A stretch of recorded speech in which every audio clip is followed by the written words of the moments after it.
Hi guys, so I just woke up and it's 12:30. Never mind, I don't know why I slept straight 12 hours. So basically this video is for my class 10th graders.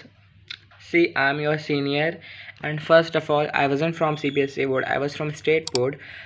If you're from CBSE board, either state board, you can listen to me because I also know the curriculum of CBSE because a lot of my friends are from CBSE, so I know उसमें कैसा रहता है, क्या क्या उसमें resources चाहिए होते हैं to score good marks. And I didn't score so good marks. I scored very bad marks which is 91 out of 100. And पूरी साल साइंस was something जिसके लिए मैंने बहुत पढ़ा था, साइंस एंड मैथ्स के लिए मैंने बहुत पढ़ा था, दोनों के लिए मेरा टारगेट 100 और 100 का था. बट मेरे टीचर्स ने पहले ही कहा था कि science is not gonna be something like उसमें तुम स्कोर कर लो 100, उसमें टफ रहने वाला है. मैथ्स में ईजिली आ जाता है बिकॉज अगर तुम्हारा क्वेश्चन सही है, बट साइंस में हो जाती है कटिंग मार्क्स, डिडक्शन बहुत होता है साइंस में. लाइक CBSE में तो इतना नहीं होता बट स्टेट बोर्ड में बहुत होता है. So if are from CBSE don't worry, you should definitely. अब मैं आता हूँ टिप्स पे. सो बेसिकली फर्स्ट टिप है वो NCERT. स्टेट बोर्ड वालों को तो डेफिनेटली करनी चाहिए बिकॉज उनका तो 95% पेपर तो NCERT से ही बन के आता है.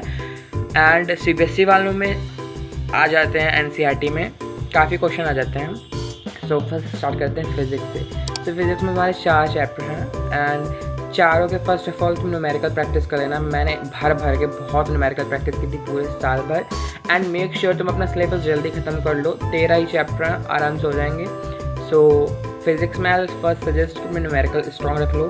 उसके बाद लाइक जो मिरर वगैरह नहीं आता लेंस वगैरह में, लाइक केसेस होते हैं, उसको प्लीज़ प्रैक्टिस कर लेना एक बार, उससे काफ़ी ज़्यादा क्वेश्चन आ जाते हैं.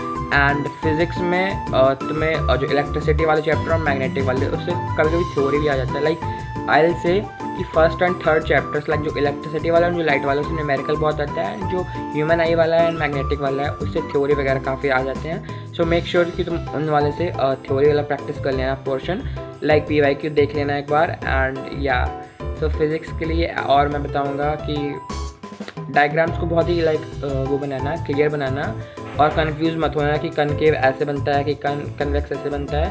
पूरी साल भर के प्रैक्टिस कर लेना एंड जो उनकी यूजेस होते हैं, समझ रहे हो. और हाँ, आई सजेस्ट यू कि जब न्यूमेरिकल प्रैक्टिस करो या फिर तुम खाली टाइम में कर लिया करो स्कूल में. एंड मेक श्योर कि जब तुम सुबह मॉर्निंग उठो तो लग जाना इफेक्टिव रहता है. लाइक मेरा एक भी न्यूमेरिकल गलत नहीं हुआ था.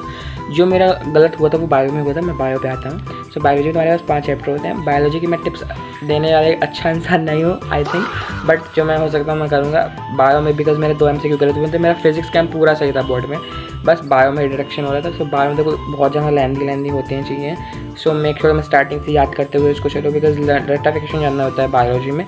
उसके साथ कॉन्सेप्ट्स को भी समझो और डायग्राम प्रैक्टिस कर लेना चाहिए. मेरा डायग्राम बहुत अच्छे से बन गया था. मेरे बनाया था फीमेल रिप्रोडक्टिव सिस्टम का नाम, उसका मैंने बहुत अच्छे से बनाया था. तो मेनली जो डायग्राम होते हैं उनको याद कर लेना. And for CBSE kids like तुम्हारे पूछ लेते हैं लाइक डायग्राम पूरा देख के कि ये पार्ट बताओ कौन है, ये पार्ट बताओ, तो तुम बहुत अच्छे से प्रैक्टिस उसकी कर लेना. बायोलॉजी में बेसिकली थ्योरी जो बहुत आती है, तो थ्योरी का रेक्टिफिकेशन कर लेना, डायग्राम का प्रैक्टिस कर लेना. एंड या this is for the bio tips. अब आते हैं केमिस्ट्री पर. केमिस्ट्री में भी 4 चैप्टर हैं, चारों बहुत ईजी हैं. लाइक 11th के कंपेयर में चारों बहुत ईजी हैं.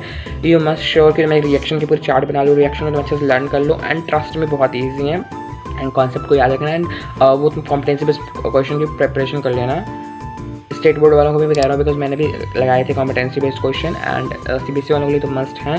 सो एच से कि लाइक बहुत ही ईजी रहते हैं. तो मेरे कॉन्सेप्ट सारे क्लियर हैं तो तुम्हारे लिए बहुत ईजी रहने वाला है. फर्स्ट ऑफ ऑल अपने कॉन्सेप्ट क्लियर करो, NCERT लगा लो, पूरा NCERT क्वेश्चन सॉल्व करो.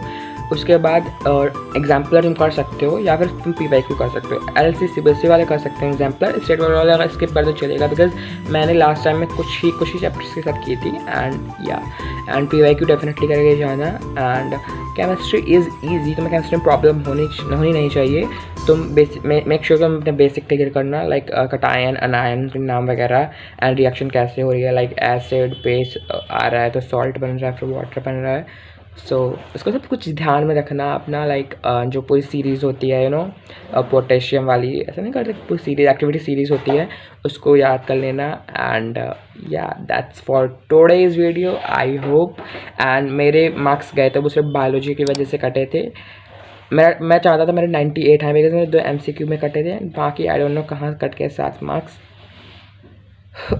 आई थिंक बायो में ही कटे होंगे बिकॉज फिजिक्स एंड केमिस्ट्री मेरे सबसे तो नहीं कटना चाहिए था. That's for today's video. Thank you so much for watching. Bye bye. Subscribe.